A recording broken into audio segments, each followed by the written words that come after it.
comedy બજારમાં જો હુદી તમારી ચર્ચા ના થાય તો હુદી કોઈ વિરોધ ના કરે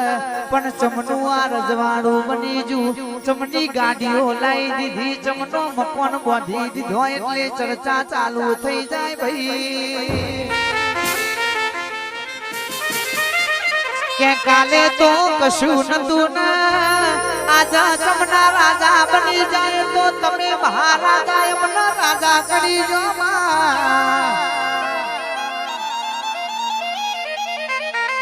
માતાએ કીધું કે હાથી હેડે જવાના કૂતડો ભસે કરવાનો એમનો કોમ છે ભવવાનો ભવા દેજો ને જીગર ઢોલી કે હાવજનું બચ્ચું ભલે 100 મહિનાનું હોય કરોડના બંગલામાં જઈને ત્રાણ પાડે એટલે કરોડના બંગલાના માલિકને બાર હેડ્યું જવું પડે